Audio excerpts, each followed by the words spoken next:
Part 1. The night the water started watching 30-second terrifying hook. Midnight. No wind. No cars. No dogs barking. Just the sound of water. Not rain. Not a faucet. Breathing. Low. Wet. Blows. I woke up choking. My bedroom smelled like a lake. Cold air pressed against my chest like something was sitting on me. The digital clock beside my bed blinked 12:03 a.m. And that's when I heard it. Soft splash. Right outside my window. The problem? There's no water near my house. The glow of the screen. I didn't start telling this story the night it happened. I started writing it 3 weeks later. After everything.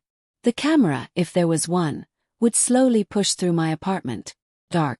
Silent. Only one light in the entire room. My old desktop monitor. Dust clings to the frame. The screen glows cold blue in the pitch-black space. The only illumination. Flickers. Reddit is open. A NoSleep thread. The page scrolls slowly by itself. My username at the top. My story. The cursor blinks. Behind me, in the dark reflection of the monitor, something moves. Just slightly. You might miss it. I didn't. Before the water. My name is Daniel Harper. I moved into this house in late October.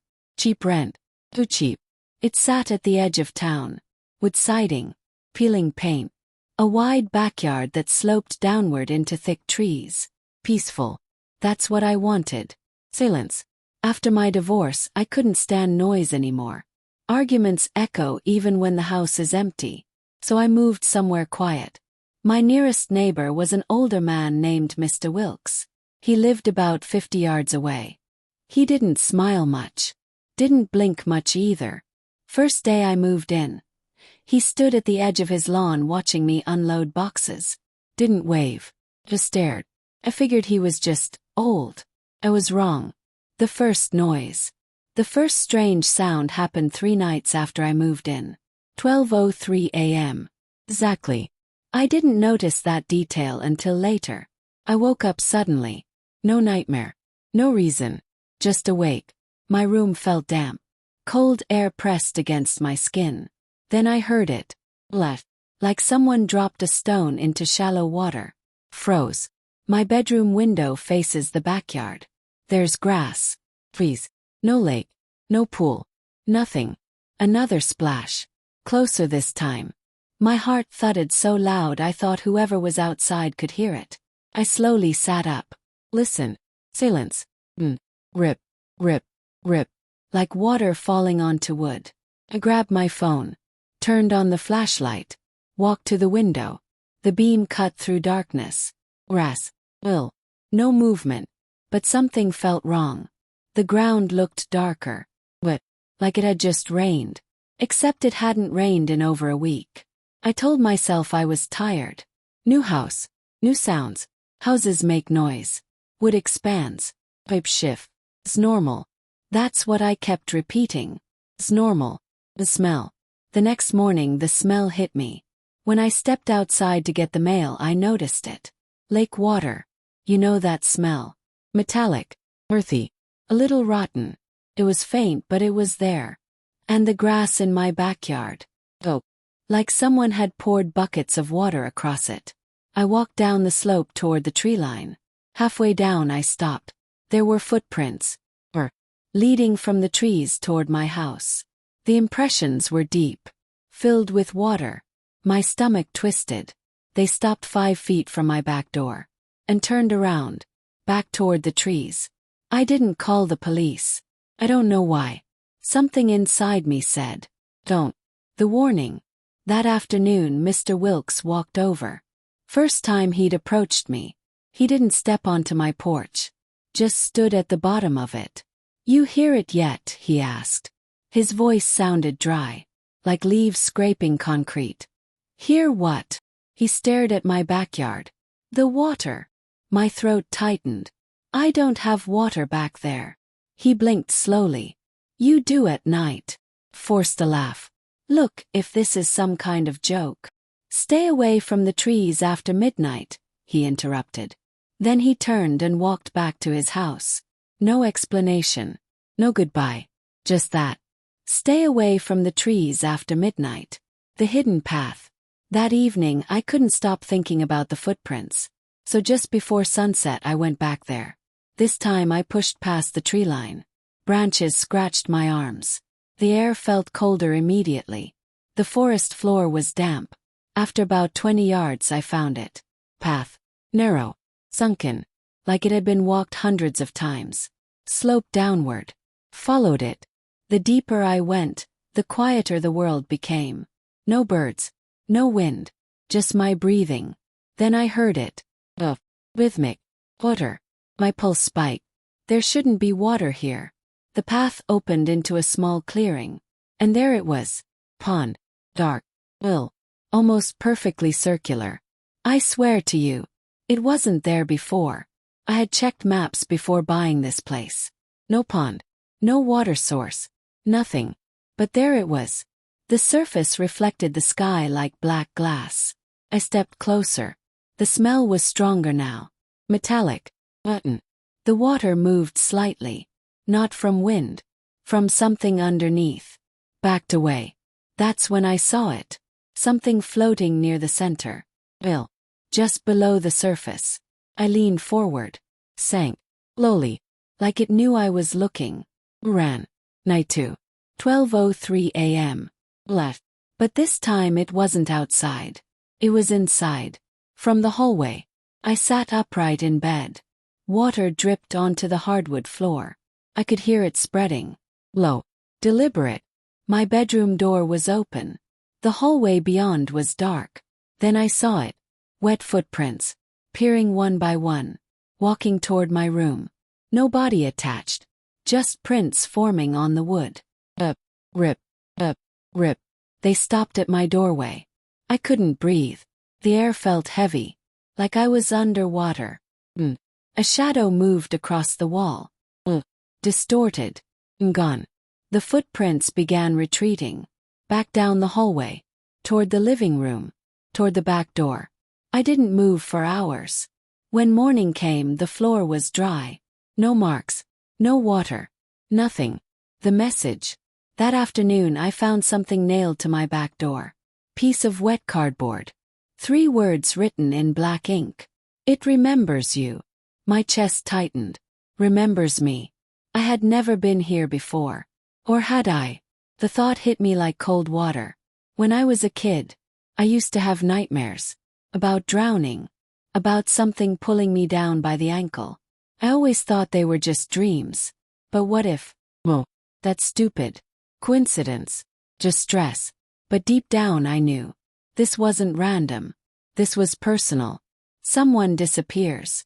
2 days later, my sister Emily came to visit. She said I sounded off on the phone.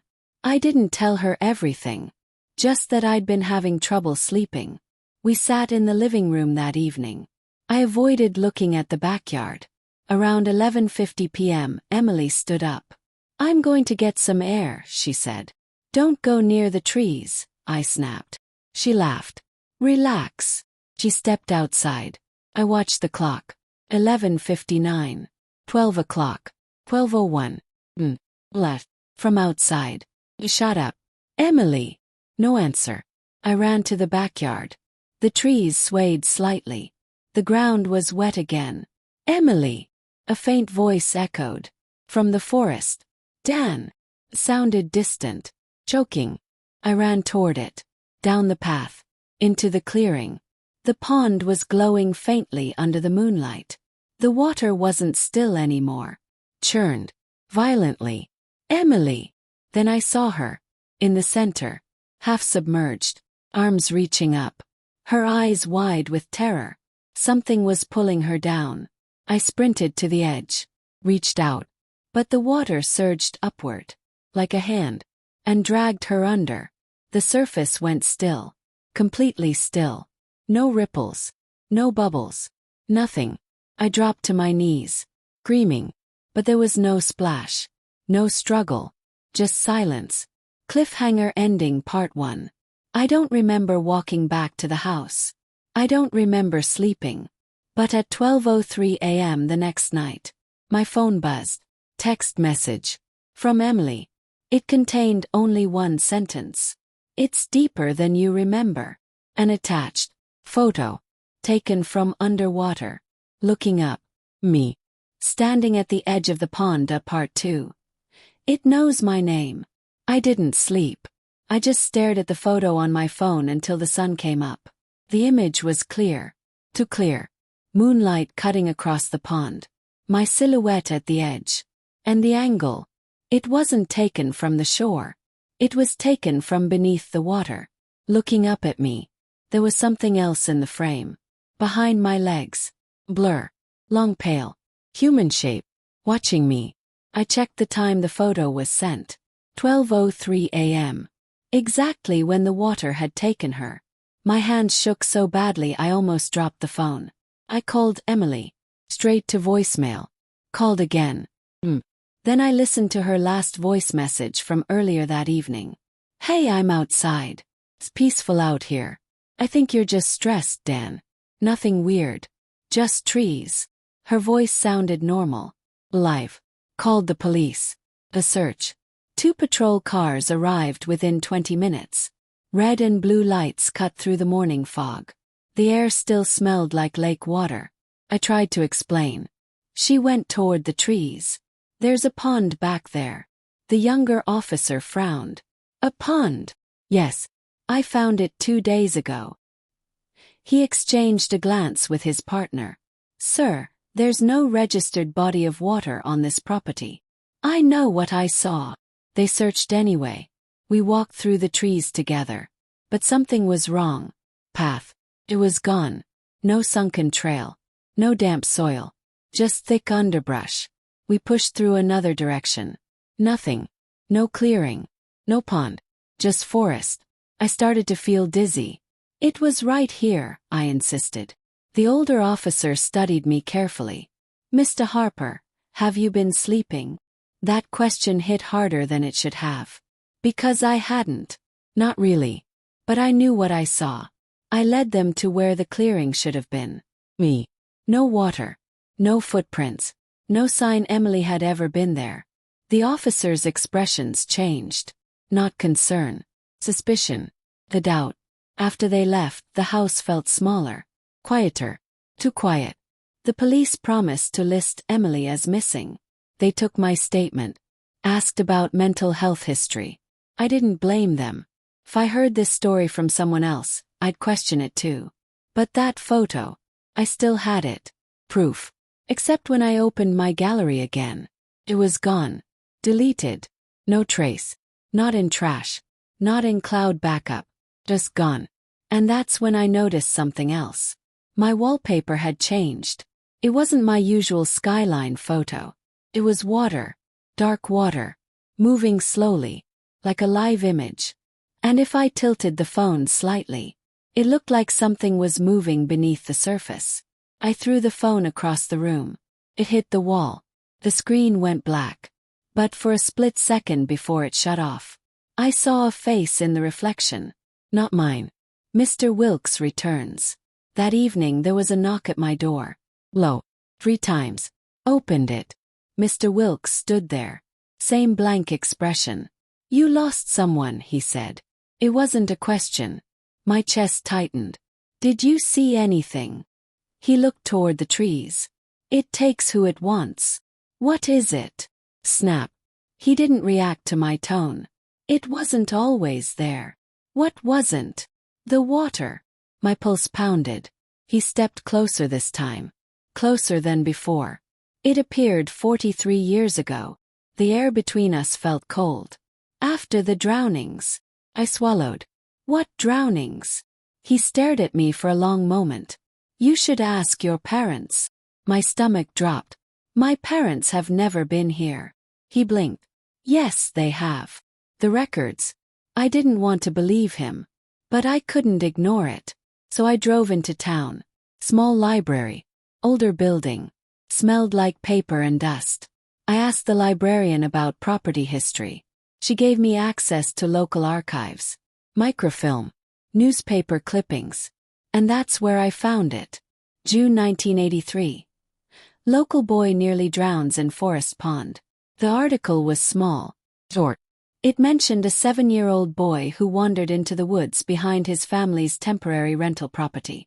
Found unconscious in a body of water. Revived at the hospital.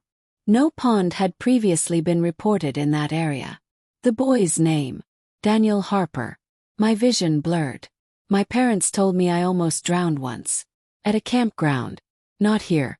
Not behind a house. They said I slipped near a creek. But this article, it listed this exact address. The same house. The same forest. The same land. My hands felt numb. There was more. 2 other children drowned that same summer. Both within weeks of my incident. Both near an unexplained water formation. After that, no more reports. No more pond. Like it disappeared. Till now. The memory. That night I tried to remember. Really remember. Not the story my parents told me. But what actually happened. I lay in bed. Staring at the ceiling.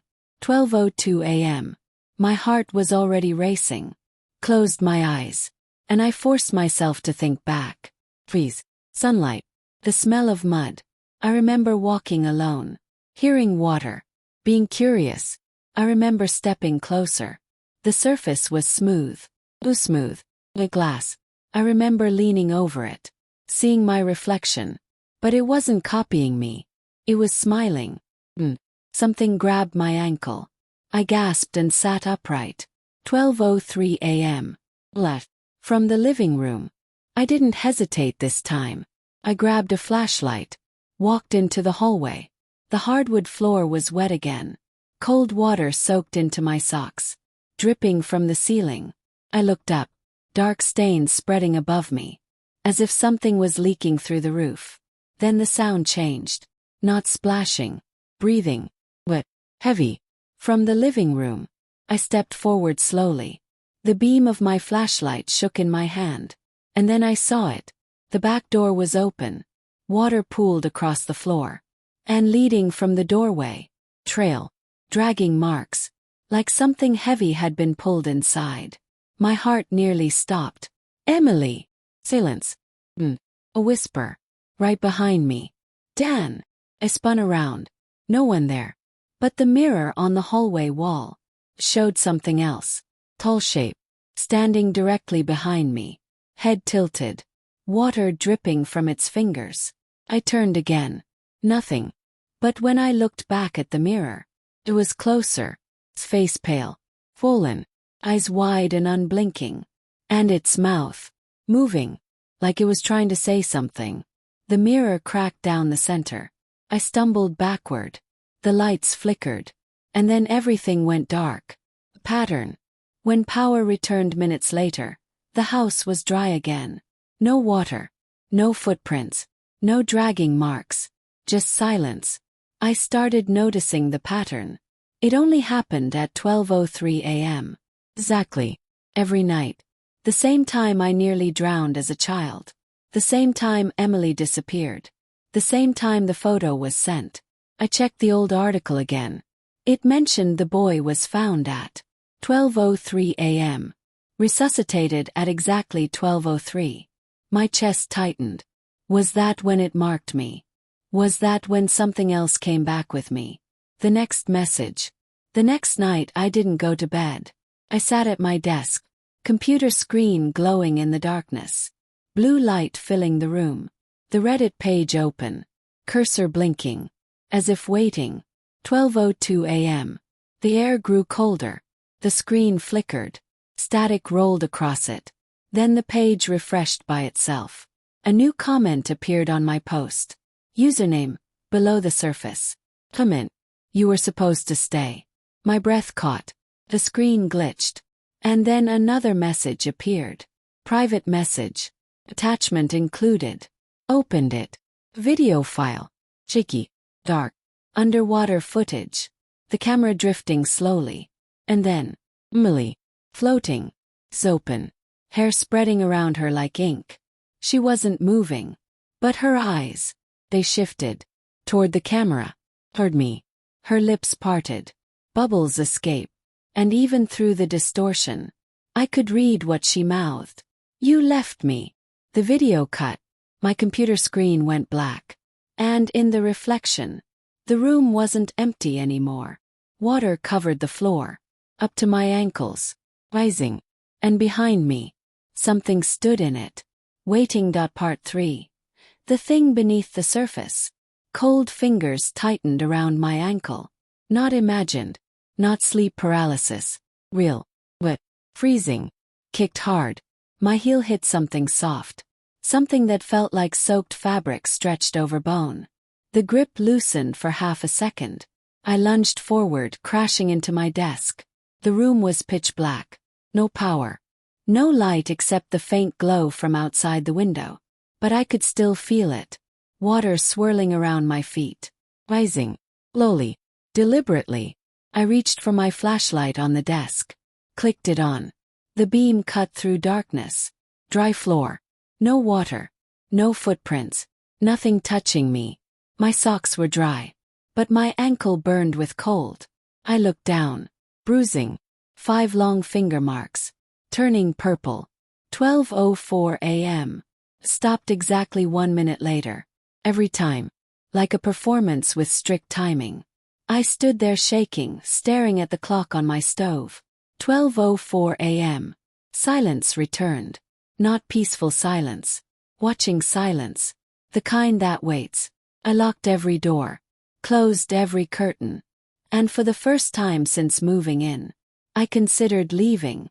But something inside me knew. It wouldn't matter where I went. The water wasn't attached to the house. It was attached to me. Call. At 7:16 a.m. my phone rang. Unknown number. I almost didn't answer. Daniel Harper. A woman's voice asked. Yes. This is County Search and Recovery. My chest tightened. We found something this morning near Mill Creek. Mill Creek was miles from my house. There was heavy rainfall upstream last night. A body surfaced. I couldn't breathe. Is it? We need you to come identify the body. The air smelled like mud and gasoline near the creek. Police tape fluttered lazily in the wind. An officer guided me closer. They had covered her with a white sheet. But I could already see strands of dark hair sticking out. My knees almost gave out. They lifted the sheet. Millie. Skin pale blue. Eyes half open. Lips swollen. Waterlogged. But something was wrong. Very wrong. Her fingers. The tips were raw. Like she'd been clawing at something. And her nails. Packed with dirt. Forest dirt. Not creek mud. And around her ankle. Bruising. 5 long finger marks. Just like mine. She must have wandered near the creek, the officer said gently. But she disappeared from my backyard, I whispered. He gave me that look again. The look that says, grief can break people. I leaned closer. And that's when I saw it. Carved lightly into the skin of her forearm. 3 letters. D-A-N. My stomach flipped. I didn't do that, I whispered. But even as I said it, I remembered something. Feeling. Hands grabbing. Pulling. Water closing overhead. And someone else screaming. Not Emily. Another child. Long ago. The return of Mr. Wilkes. When I got home, Mr. Wilkes was standing near the trees again. Watching me. You saw her, he said. I didn't ask how he knew. You knew this would happen. He didn't deny it. It doesn't let go once it remembers. What does it want from me? His eyes drifted past me. Toward the forest. You were meant to stay. That doesn't mean anything. It does to it. My anger snapped. What is it? He finally looked directly at me. And for the first time I saw fear in his face. It's not water. The wind moved softly through the trees. It only uses water. My blood ran cold. The hidden truth. I went back to the library. Digging deeper. Old microfilm. Police logs. Handwritten reports. And that's when I found something buried. Not a newspaper article.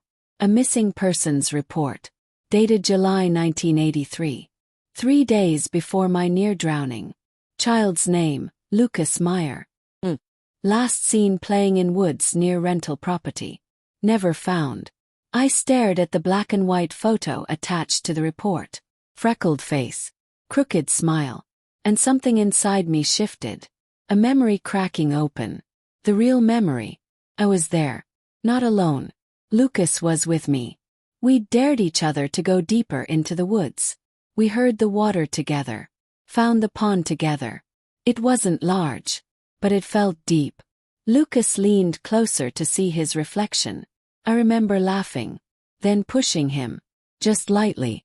Just a joke. But the ground was slippery. He fell forward.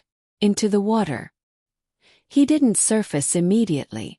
I remember waiting for him to pop back up. Laughing. Then his hand shot out of the water. Grabbing at the air. Froze. I didn't help him. I stepped back. And that's when the water moved. Not like waves. Like muscles tightening. It wrapped around him. Pulled him under. Ran. I didn't tell anyone he was there. I told my parents I fell alone. That I slipped. That I almost drowned. The light. And the pond disappeared after that. Because it didn't need to stay. It had what it wanted. But maybe it wanted more. The realization.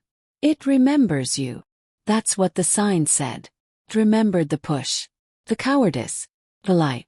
It remembered that I left. Lucas never came back. And now Emily was gone. Because it wasn't done. Night 3. I didn't wait for 12:03 this time. At 11:50 p.m., I grabbed a flashlight and walked into the forest. If it wanted me, could have me. But it would answer first. The trees felt closer than before. Thicker. Like they didn't want me passing through. The air grew damp. Cold. And then I saw it. Path. Back again. Clear. Leading down. The clearing opened. And the pond was there. Larger now. The surface wasn't still. It rippled gently. Like breathing. You remember me? I whispered. The water shifted. A bubble rose to the surface. Then another. And then. A shape formed beneath. Child-sized. Floating upward. Lucas. His eyes open. Clouded. His mouth moved slowly. I stepped closer. What do you want? The surface broke. His hand emerged. Reaching. And behind him. More shapes. Dozens. Adults. Children. All suspended below. Watching. Waiting. The water suddenly surged forward. Not spilling out. Stretching. Like arms made of liquid. Wrapping around my legs. Pulling. I fought. But the ground beneath me softened. Turning to mud. Sinking. And just before the water closed over my head, I saw Mr. Wilkes standing at the edge of the clearing. Watching. Not afraid. Not surprised. Like he'd seen this before. And he whispered one sentence I barely heard over the rush of water. You weren't the only one who pushed. Part 4. What the water keeps. Cold crushed my chest. Water forced its way into my nose, my mouth, my ears. I couldn't tell which way was up. The pond wasn't a pond anymore. It was endless. Black. Pressurized. Alive. Kick. Nothing to push against. No bottom. No surface. Just weight. And shapes. They drifted around me slowly. Bodies suspended in dark suspension. Open. Hair floating like seaweed. Lucas was there. Closer now. His small hand brushed mine. It's cold. His lips moved. This time I heard it. Not with my ears. Inside my head. You left me. I tried to scream. Water filled my throat. But I wasn't drowning the way Emily did. I wasn't panicking the way Lucas had. Something was holding me. Keeping me in place. Like it wanted me conscious. Where? A low vibration moved through the water. Ancient. It wasn't a sound. It was pressure. Pulse. And far below. Something shifted. Huge. Low. Opening. Like a cavern breathing. The descent. I was sinking. But gently. Lower and lower. Past the floating bodies. Past shapes I didn't want to recognize. Faces bloated beyond recognition. Hands reaching toward me but never quite touching. The deeper I went, the darker it became. Until the only light came from above. The faint silver ripple of the surface. It looked small now. distant, unreachable. Lucas drifted beside me. His head tilted slightly, and I felt the memory again. Push, the slip, the hesitation, the choice to run. Guilt flooded through me harder than the water. I was 7, I tried to think. I was scared. The pressure tightened around my ribs, as if responding. Excuses didn't matter here. Only truth. The vibration pulsed again, stronger. And then I saw it. The mouth. Below me, the darkness wasn't empty. It had shape, edges, texture. A massive curve in the abyss. Like the inside of something. Walls made of moving liquid. And at the center, an opening. Circular. Rimmed with shifting ridges. Not teeth, but something worse. Like folded layers of skin made of water. The pond wasn't just holding bodies. It was feeding something beneath. And I was next. Lucas drifted downward toward it. Other bodies followed slowly. Pull. Not struggling. Accepting. Felt the pull too. A suction in the water. A slow, inevitable gravity. I tried to swim upward. My arms moved. But the water resisted. A heavy hand grabbed my wrist. Firm. Solid. Not water. Human. Turned. Mr. Wilkes. Floating beside me. His eyes open. Not bloated. Not dead. Alive. How? I tried to think. His grip tightened. You remember now, he said. His voice didn't echo. Didn't distort. It was clear. Like we were standing in a room. You weren't the only one who pushed. The words hit harder underwater than they had above. He pulled me sideways. Out of the downward current. And suddenly the pull toward the mouth weakened. How are you here? I demanded. I've been here longer than you. The vibration deepened again. The mouth below widened slightly. Mr. Wilkes looked down. It doesn't forgive, he said. It balances. The bargain. We drifted near the edge of the abyss. I could see the surface faintly above. Small and distant. You survived, I said. Why? His eyes darkened. I didn't. My stomach dropped. He extended his free arm. And for a split second, his skin rippled. Like it wasn't entirely solid. I drowned here in 1978, he said quietly. The memory shifted again. Not mine this time. 2 boys fighting near water. Shove. Slip. Splash. One resurfaced. One didn't. I left him, Mr. Wilkes said. The vibration around us intensified. And it brought me back. To what? He met my eyes. To watch. My chest tightened. You're not alive. Not the way you are. The pond pulsed. The mouth below opened wider. A body slipped inside. No splash.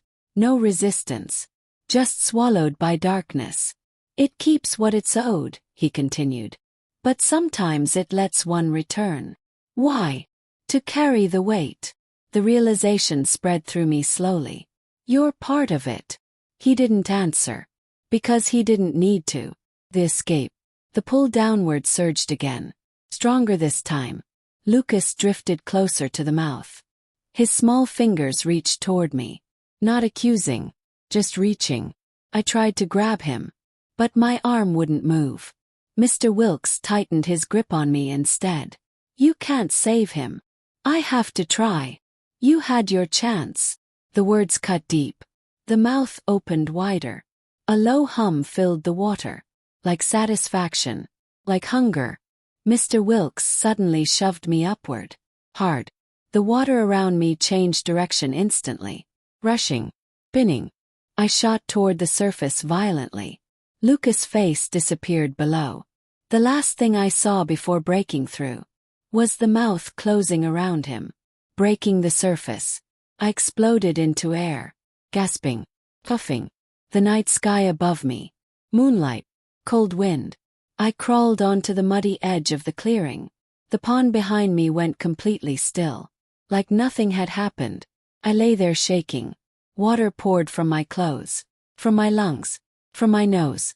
But when I rolled onto my back, my clothes were dry. The ground was dry. I wasn't wet at all. I looked at the pond again. Silent.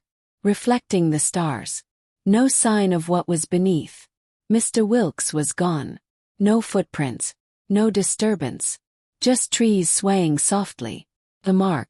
When I got home, I collapsed onto the bathroom floor, shaking uncontrollably. Pulled up my sleeve. On my wrist.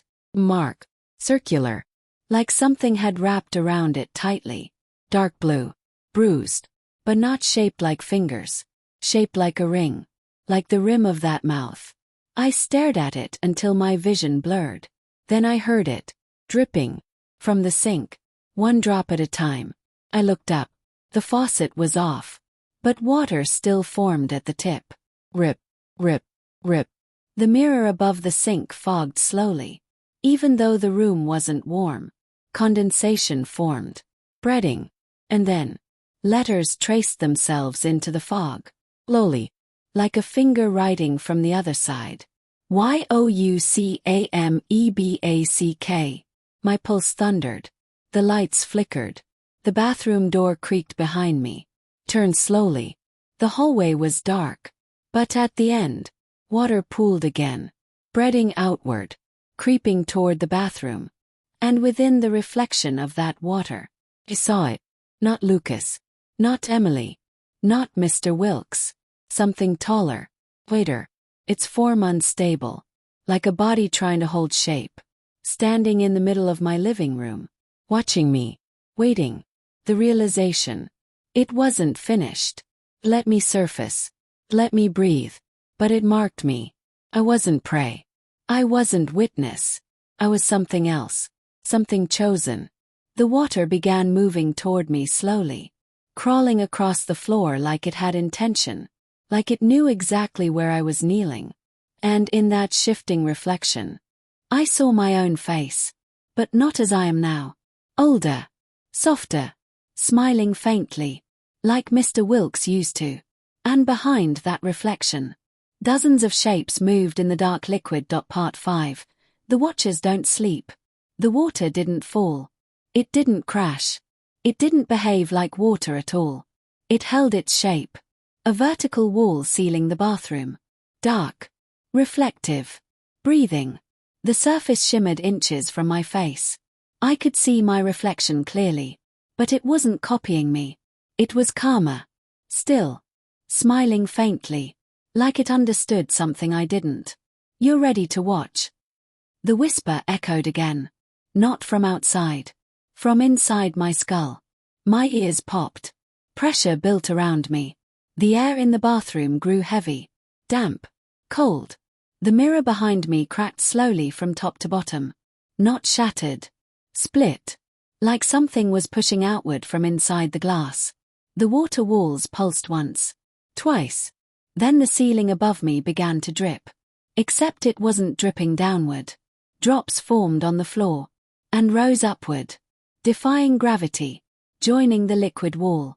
My heart pounded so loud I thought it might burst. I don't want this, I whispered. The surface rippled. And my reflection mouthed something back. You already chose. The first vision. The water moved toward me slowly. Not engulfing. Touching. A thin stream extended from the wall. Wrapped around my wrist. Exactly where the circular bruise marked me. The contact burned cold. Like ice pressed into bone. My vision blurred. The bathroom disappeared. The house disappeared. I was standing in the forest again. But it wasn't night. It was summer. The trees were thinner. The clearing brighter. And the pond. Smaller. Calmer. 2 boys stood near the edge. Me. And Lucas. 7 years old. Laughing. Shoving each other playfully. The scene moved like a memory replaying. But this time, I couldn't look away. I watched myself push him.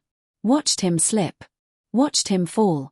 But this time, I saw something I hadn't remembered before. The water moved before he even hit it. It rose to meet him. Like it expected him. Like it wanted him. His scream didn't echo. It was swallowed instantly. And then, something beneath the surface opened. Not fully. Just enough. The water around Lucas tightened. Not violently, carefully, like hands guiding him downward. I saw my younger self step back, hesitate, look down at the water, and for a split second, the surface reflected something behind him. Tall, shadowed, watching. The same shape I saw in my hallway. The same one in the bathroom reflection. It wasn't new. It had always been there. Back to the present. The vision snapped. I was back in the bathroom, gasping. The water still wrapped around my wrist. The whisper returned. You were seen. My stomach twisted. You weren't chosen because you pushed. The surface rippled again. You were chosen because you watched. The realization spread slowly. Cold. Lucas didn't drown because I pushed him. He drowned because I didn't jump in after him. Because I froze. Because I chose myself. And something beneath the pond noticed. It didn't want killers. It wanted witnesses. Observers. People who could watch suffering and step back. Like Mr. Wilkes. Like me. Mr. Wilkes' truth. The water around my wrist tightened again. Another vision. 2 boys fighting near the same clearing. Younger Mr. Wilkes. Different name back then. Tommy Walker. He shoved his friend. The boy slipped. Fell into the pond. Tommy didn't mean to. But when his friend screamed, he didn't move. He stepped back. The water rose. Wrapped. Pulled. And Tommy watched. Frozen. Just like I had. The pond didn't drag Tommy in. It let him run. Let him survive. Let him grow older. Let him move into the house beside mine decades later. Waiting. Watching the next one. Because that's what the pond needed. Not bodies. Balance. Every few decades. A witness. Someone who would freeze. Someone who would fail. Someone who would carry the weight of what they saw. The roll. The water retreated from my wrist slowly. The bathroom walls remained liquid. Still surrounding me. You survived twice, the whisper said. Now you understand. I don't want this, I said again. The surface rippled. You already belong. The circular bruise on my wrist darkened. Almost black now. And I felt something shift inside me. Not physical. Something deeper. A tether. Connecting me to the clearing. To the pond. To whatever opened beneath it. A distant pulse echoed through my chest. In rhythm with something far away. Deep underground. It wasn't done with me. It wasn't threatening. It was preparing. The disappearance. Suddenly the water walls collapsed. Not crashing. Vanishing. The bathroom returned to normal. Dry. Still. Silent. I staggered to my feet. The mirror was intact again. No cracks. No condensation. No message. I ran to the living room. The house was normal. Too normal. I rushed outside. The forest was dark. Quiet. The path wasn't visible. But I could feel it.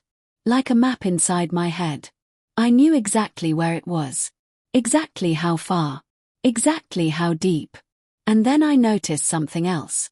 Mr. Wilkes' house. Dark. No lights. No movement. I walked over. Knocked. No answer. The front door creaked open when I pushed it gently. Inside. Empty. Furniture gone. Pictures gone. Dust thick across the floor. Like no one had lived there in years. But near the back door. Footprints. Wet. Leading toward the trees. The transfer. I didn't need to follow them to understand. He was gone. Not dead. Not missing. Absorbed. His role finished. Mine beginning. The realization hit hard. The pond doesn't just take. It replaces. A balance of watchers and drowned. The circular bruise on my wrist pulsed once. Pain shot through my arm. And for a moment, I saw the clearing again. Not physically. Internally. The pond was larger now. The mouth beneath wider. More shapes suspended below. And at the edge of the water. A space. Empty. Waiting. For me. The first pull. 12:03 a.m. Even though I wasn't inside the house. Even though I wasn't looking at a clock. I felt it. The pulse. Stronger this time. The ground beneath my feet softened. The trees seemed to lean inward slightly. And in the distance, a faint splash echoed. Not from the clearing.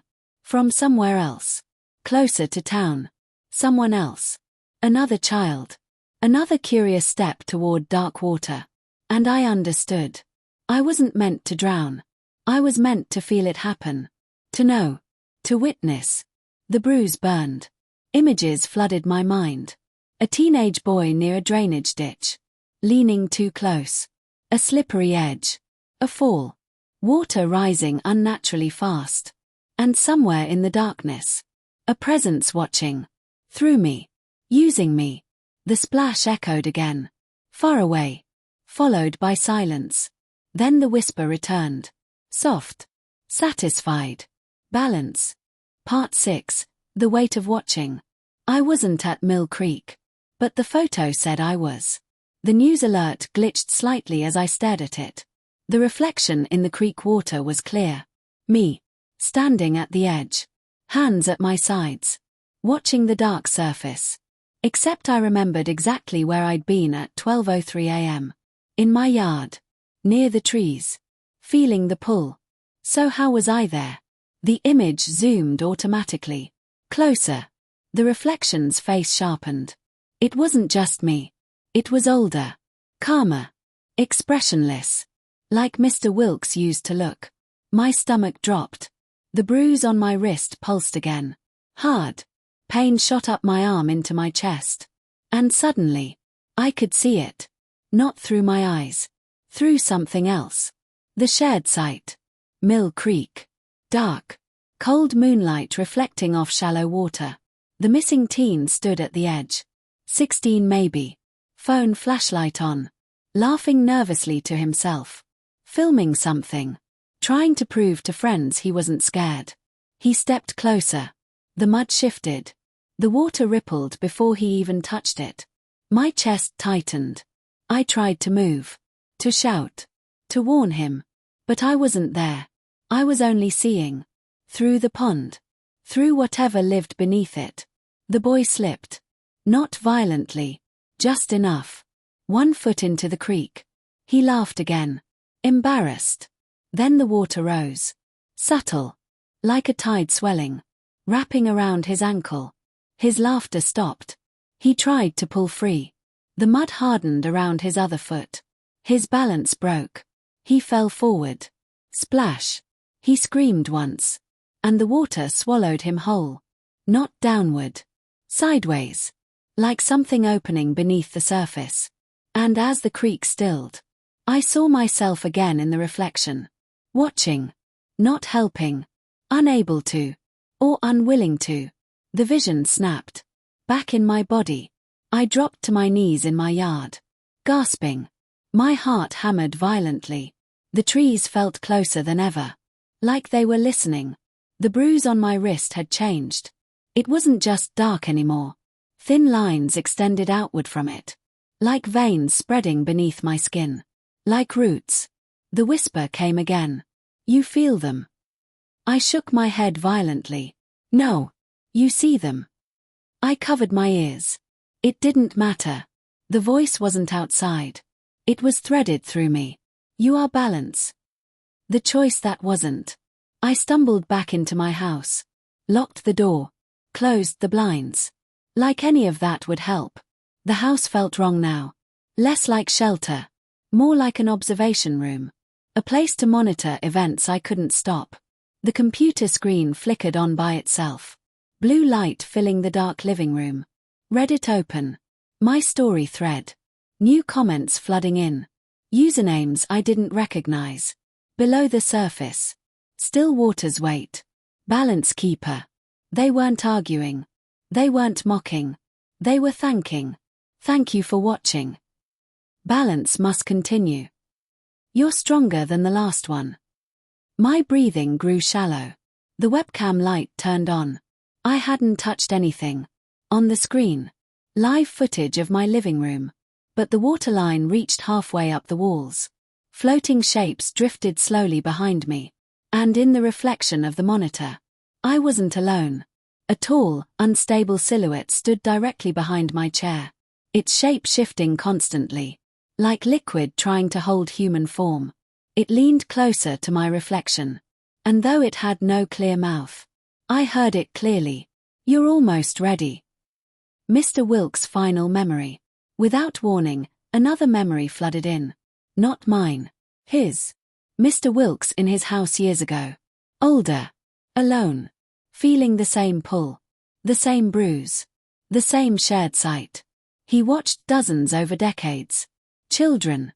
Adults. Drunk drivers near flooded roads. Curious hikers near deep pools. He saw every one. And he never interfered. Because he couldn't. Because the moment he tried, the water would rise in his own home, climb his walls, threaten to take him fully. So he watched. A prisoner of witness, carrying guilt like a chain. And when he grew too old, too weak, the pond called him back. He walked willingly into the clearing, stepped into the water, and this time, it didn't let him surface. Not fully, just enough to become something in between. A guide, a warning, a replacement recruiter. And that's why he told me to stay away from the trees. Not to protect me, but to test me, to see if I'd follow anyway. The pull grows stronger. 12:03 a.m. came again. I didn't check a clock. I felt it. The ground beneath the house vibrated slightly. The windows fogged. Water dripped upward from the floorboards. And then, the front door creaked open by itself. A cold wind pushed inward, carrying that metallic lake smell. The path through the forest glowed faintly in the darkness, visible even from my porch, like it was lit from beneath the soil. I tried to step back. My legs moved forward instead. Slowly, deliberately, not forced, guided. The bruise on my wrist pulsed in rhythm with the vibration underground. 1 step. 2. 3. Toward the trees. "You must see it clearly," the whisper said. "I've seen enough." Not yet. The clearing transformed. The forest felt different tonight. Thinner. Like the barrier between places had weakened. The clearing opened wider than before. The pond was massive now. Twice the size. The surface churning softly. Reflecting not the sky, but darkness. Pure. Depthless black. Shapes moved constantly beneath it. Hundreds now. Suspended. Watching me approach. The edge of the water rippled outward as I stepped closer. Like it was breathing faster. Expecting something. Expecting me. "You're not prey," the whisper continued. "Your perspective." The surface parted slightly. Not violently. Invitingly. And I saw it again. The mouth below. Wider than ever. Open. Waiting. But this time, I wasn't being pulled downward. I was being positioned at the edge. Given the view. Given the responsibility. The new drowning. Suddenly, another vision forced itself into my mind. A different town. Different state. A man walking home drunk near a flooded underpass. Stumbling. Laughing to himself. The water pooled unnaturally deep. He slipped. Fell. The water swallowed him instantly. And again. In the reflection. I stood at the edge. Watching. Not physically, but spiritually tethered to the event. The pond wasn't limited to this forest. It was connected. Every unnatural drowning. Every impossible pull. Every body never recovered. Connected to this mouth beneath my clearing. And I was the lens. The observer. The one who would remember. The real horror.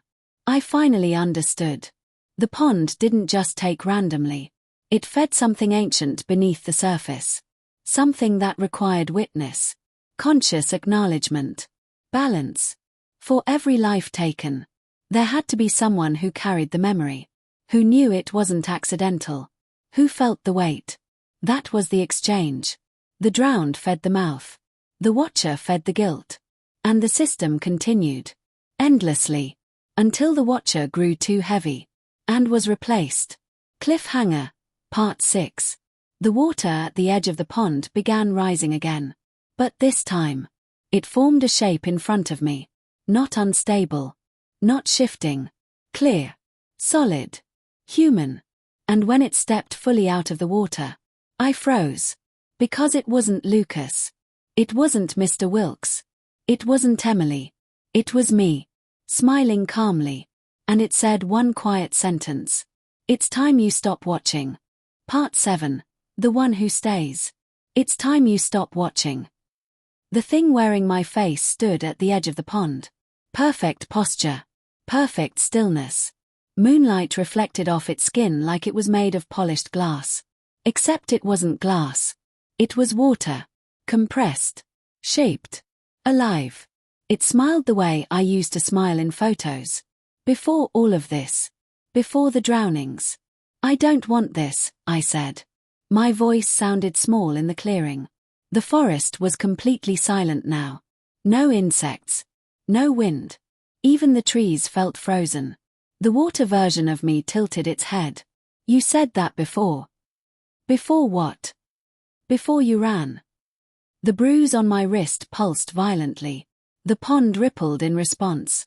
Shapes beneath the surface shifted closer. Watching. Always watching. The offer. The water self stepped closer to me. Each step left no footprints. The ground didn't resist it. It moved like it belonged everywhere. You've carried enough, it said softly. I didn't ask to carry anything. You did when you chose yourself. The words cut deep. Lucas' face flashed in my mind. Emily reaching from the surface. The teen at Mill Creek. All the reflections. All the helpless watching. What do you want from me? I whispered. The water self extended its hand. Identical to mine.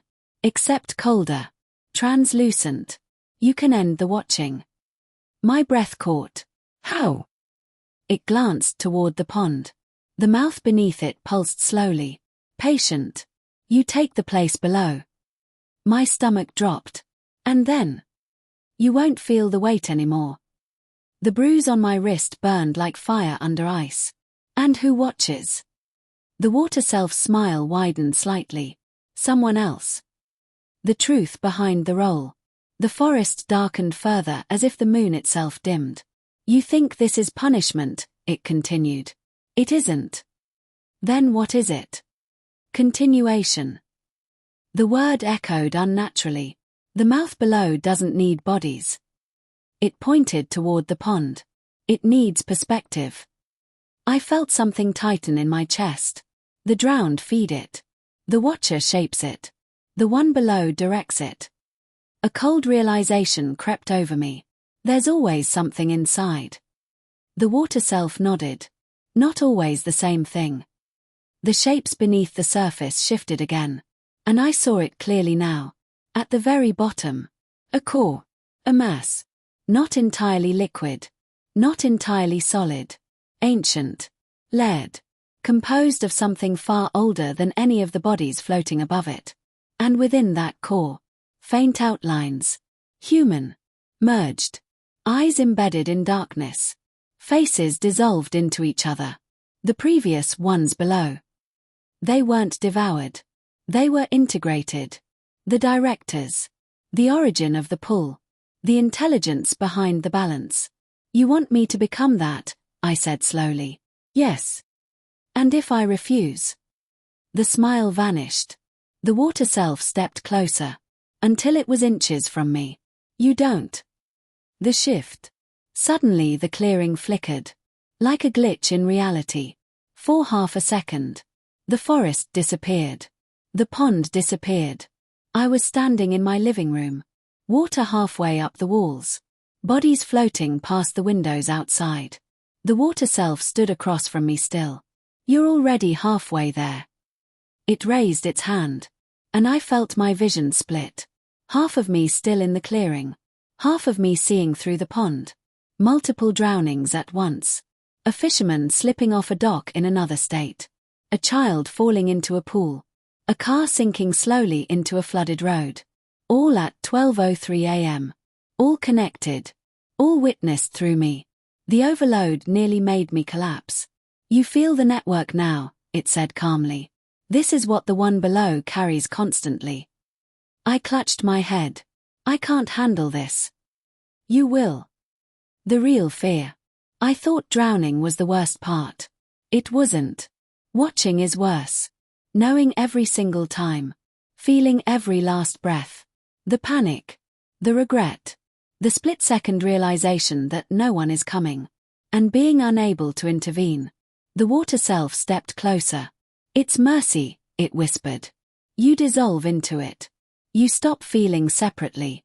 You become purpose. The idea terrified me more than death. To lose myself completely. To become part of that layered mass beneath the pond. To no longer think as Daniel. No more guilt. No more pain. But no more choice either. The bruise on my wrist began spreading up my arm. Veins darkening. Skin cooling. I could feel the tether tightening. Pulling me toward the water. The interruption. Then. A voice cut through everything. Familiar. Weak. But clear. Dan. I froze. The water self stiffened. The pond rippled violently. The voice came from beneath the surface. Not the core. Not the mass. Closer. Lucas. His small form pushed upward through the drifting bodies. His face clearer than before. Eyes no longer clouded. Focused. You can break it. The water self's expression twisted for the first time. That one is not permitted to speak. The surface churned. The mouth below pulsed angrily. Lucas reached the surface. His hand breaking through. You can break it, he repeated. How? I shouted. The water self lunged toward him. But Lucas spoke quickly. It only works if someone watches and does nothing. The words hit like lightning. My breath caught. The forest seemed to hold itself still. You froze, Lucas said. You watched me drown. Pain ripped through my chest. But you don't have to freeze now. The water self grabbed Lucas' arm, pulling him downward again. He belongs to the mouth. Lucas screamed as he was dragged back beneath the surface. You can choose to act. The clearing went silent again. The water self turned slowly back toward me. You cannot save them, it said coldly. Not directly. My heart pounded violently. Lucas' words echoed in my head. It only works if someone watches and does nothing. The system requires inaction. Witness without interference. Guilt without resistance. What if the balance breaks if the watcher refuses to remain passive? The decision. Another drowning vision surged into my mind. A woman walking her dog near a dark canal. The dog pulling. The leash tangling. Her foot slipping toward water. It was happening now. 12:03 a.m. approaching. I felt the pull. The pond feeding. Preparing. The water self extended its hand again. End this. Become whole. I looked at the pond. At the mouth. At the layers of faces embedded within. Then I looked at the spreading bruise on my arm. The tether tightening. The choice narrowing. Lucas' voice whispered faintly from below. You can act.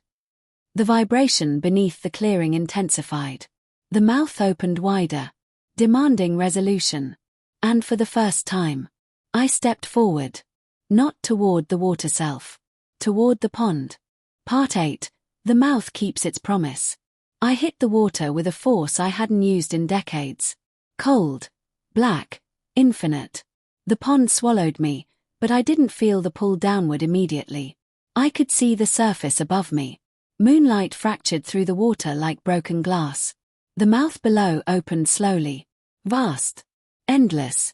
Hungry. And I didn't fight to escape. I fought to reach. The fight. I swam toward Lucas first. The water wasn't thick anymore. It had shape, yes, but it responded to intent. Every stroke felt deliberate. Every movement I made caused ripples that bent the water around me. Lucas' small hand floated toward me. I grabbed it. Don't let go, I said, and he didn't. The mouth pulsed angrily beneath us. It surged, trying to pull us down. But I moved differently now. No fear. No hesitation. I pushed. Pushed against the pull. The water hissed and compressed. Shapes beneath twisted violently. All the faces I'd seen before, the drowned, the watchers, banged against the edges. They screamed silently. But I didn't let go. One by one, I felt the tether to the watchers snap. The pond didn't devour me. It resisted. A choice beyond witnessing. Then I saw them. Not Lucas.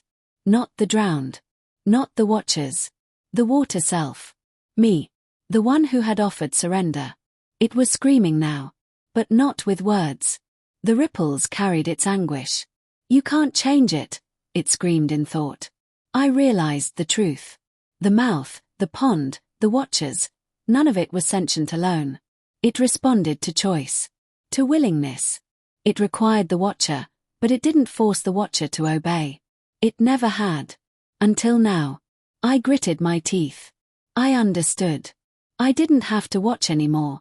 I didn't have to remain passive. I didn't have to belong below. Breaking the mouth. I dove deeper, toward the core. The mass pulsed as if alive. Ancient. Layered. Faces blurred together. I reached it. Not touching it. I touched the concept. The energy. The weight. And shouted. I refuse. A shockwave tore through the water. Faces distorted. The water screamed around us. I felt every pull, every tether, every ounce of guilt. Then I let go. I let it all crash against the edges of my consciousness and collapse. The mouth convulsed violently. Shapes flew everywhere.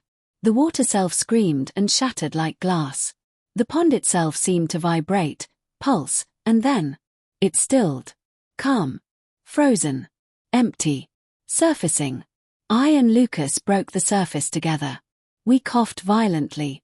The moonlight hit our wet faces. The pond looked normal. Still.